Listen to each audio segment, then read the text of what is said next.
जय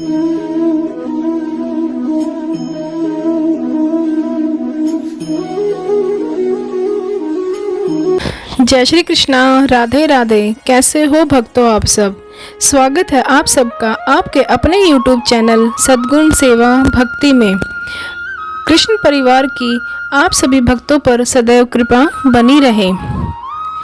आप सभी को अक्षय तृतीया की हार्दिक शुभकामनाएं। वैशाख मास में शुक्ल पक्ष की तृतीय तिथि को अक्षय तृतीया का त्यौहार मनाया जाता है, जिसे आखा तीज के नाम से भी जाना जाता है।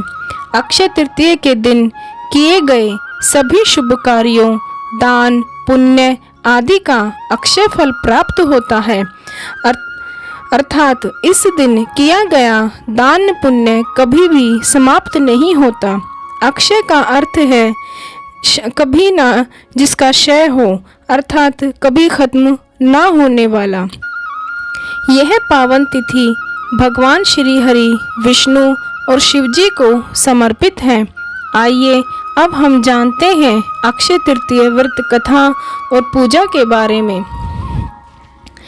पूर्व काल में शाकल नगरी में धर्मदास नाम का एक वैश्य निवास करता था। वह सरल स्वभाव वाला धार्मिक मनुष्य था। उसके सभी देवी देवताओं एवं ब्राह्मणों के प्रति अपार श्रद्धा थी।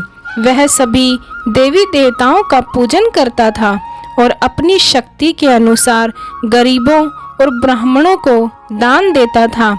एक दिन धर्मदास ने वैशाख मास का महात्म्य सुना, जिससे उसे पता चला कि वैशाख मास में शुक्ल पक्ष की तृतीय तिथि पर किया गया दान धर्म अक्षय फल प्रदान करता है। उसके बाद उसने वैशाख मास आने पर अक्षय तृतीया के दिन गंगा जी में स्नान करके विधि पूर्वक सभी देवी देवताओं की पूजा की और अपनी शक्ति के अनुसार वस्त्र, स्वर्ण तथा दिव्य वस्तुएं ब्राह्मणों तथा जरूरतमंदों को दान दी। वह हर साल यह धार्मिक कार्य करता रहा। उसके बाद उसने हर साल अक्षय तृतीया के दिन सुबह गंगा स्नान करके गेहूं, नमक, चीनी, गुड़, नारियल, लड्डू, दही, सूत, चना और पानी से भरा हुआ मिट्टी का घड़ा दान करना आरंभ कर दिया और श्रद्धा भाव से पूजा पाठ करता रहा। धर्मदास की पत्नी उससे कई बार यह दान धर्म करने से रोकती थी, परंतु धर्मदास अक्षय तृतीया के दिन हर साल बिना चूके दान धर्म किया करता था।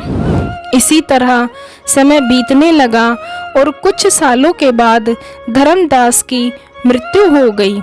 मृत्यु के बाद धर्मदास का अगला जन्म कुशावती नगर के राजा के रूप में हुआ। पूर्व जन्म में किए हुए धार्मिक कार्यों और अखंड अक्षय दान धर्म के फल स्वरूप उन्हें अगले जन्म में राजयोग प्राप्त हुआ। वह राजा इतना धनी और प्रतापी था कि त्रिदेव भी उसके दरबार में अक्षय तृतीया के दिन ब्राह्मण का वेश धारण करके उसके महायज्ञ में शामिल होते थे। अपनी श्रद्धा और भक्ति का उसे कभी घमंड नहीं हुआ। वह कभी धर्म मार्ग से विचलित नहीं हुआ।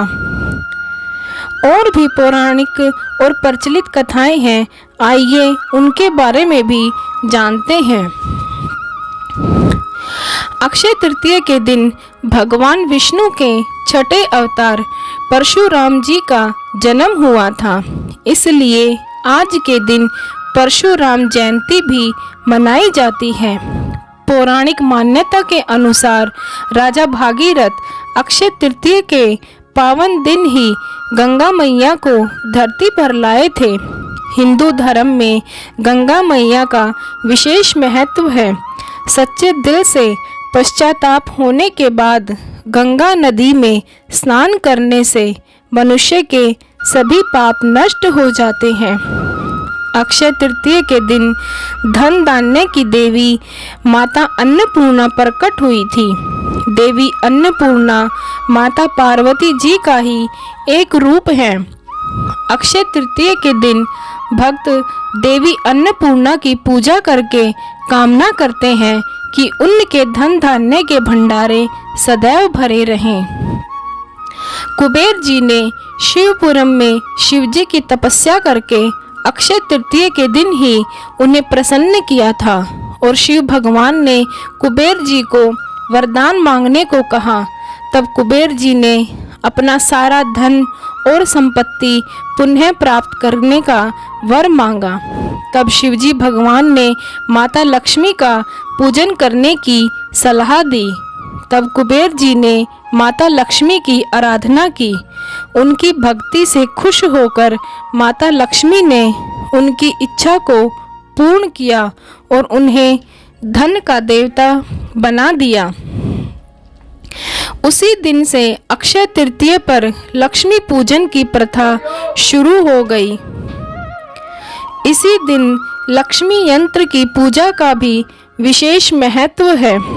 अक्षय तृतीया के दिन महाभारत काल में दुर्योधन के आदेश पर जब दुशासन ने द्रौपदी का चीरहरण किया, तब द्रौपदी की लाज बचाने के लिए भगवान श्री कृष्ण ने उन्हें अक्षय वस्त्र दिए थे। अक्षय तृतीया के दिन ही महाभारत का युद्ध समाप्त हुआ था।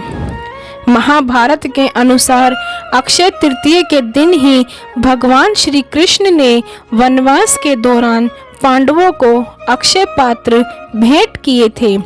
अक्षय पात्र कभी भी खाली नहीं रहते, ये हमेशा अन्न से भरे रहते थे, जिससे पांडवों को अन्न की प्राप्ति होती रहती थी। महान ऋषि श्री वेद व्यास जी ने महाभारत का कथन भगवान श्री गणेश जी के समक्ष प्रारंभ किया था और भगवान श्री गणेश जी ने अक्षय तृतीया के दिन ही इसे लिखित रूप दिया था। धार्मिक मान्यता के अनुसार अच्छे वर और शुभ संतान की प्राप्ति के लिए अक्षय तृतीया का व्रत करना चाहिए। देवी इंद्राणी ने अक्षय तृतीया के व्रत के प्रताप से ही संतान का सुख पाया था और उन्हें जयंत नाम पुत्र की प्राप्ति हुई थी। शास्त्रों के अनुसार भगवान श्री कृष्ण ने अक्षय तृतीया दिवस पर अपने बचपन के मित्र सुदामा को भौतिक समृद्धि का आशीर्वाद दिया था। सतयुग और त्रेता युग का प्रारंभ भी इसी तिथि को हुआ था। इस प्रकार अक्षय तृतीया की पौराणिक और प्रचलित कथाएं पूर्ण हुई। अब जानते हैं अक्षय तृतीया की पूजा विधि। अक्षय तृतीया के दिन ब्रह्म मुहूर्त में उठकर घर की साफ सफाई तथा नित्य कर्मों से निर्वृत्त होकर शुद्ध जल से स्नान करें। उसके बाद घर में अपने पूजा स्थल पर भगवान विष्णु और माँ लक्ष्मी की मूर्ति स्थापित करें। फिर अक्षय तृतीया के व्रत का संकल्प लें और इस मंत्र का जाप करें। ममामि खिल पाप क्षय पूर्वक सकल शुभ फल प्राप्तये भगवत प्रीति कामनया देवत्रय पूजन महम करिष्ये। और संकल्प करें। करने के बाद भगवान विष्णु को पंचामृत से स्नान करवाएं और उन्हें पुष्पों की माला भेंट करें और प्रसाद के रूप में गेहूं के सत्तू, चने की दाल अपने सामर्थ्य के अनुसार अर्पण करें। मौसमी फल भी अवश्य चढ़ाएं और मन ही मन भगवान विष्णु के मंत्रों का जाप करें। पूजा में तुलसी दल अवश्य चढ़ाएं। उसके बाद आरती करें और पूरा दिन उपवास रखें। अक्षय तृतीया के दिन शिव मंदिर में जाकर शिवजी पर जल चढ़ाएं, जिससे भगवान शिव और पितरों की कृपा प्राप्त होती है। श्री कृष्ण और विष्णु जी के मंदिरों में चंदन अर्पित करने से भगवान श्री विष्णु और माता लक्ष्मी जी की कृपा प्राप्त होती है। इस प्रकार विधि विधान से अक्षय तृतीया के दिन पूजा करने से अक्षय फल की प्राप्ति होती है। भक्तों, आज की जानकारी आपको कैसी लगी मुझे कमेंट बॉक्स में ज़रूर बताएं और वीडियो को लाइक करें, दोस्तों के साथ शेयर करें, सब्सक्राइब करना ना भूलें। जय श्री कृष्णा, राधे राधे।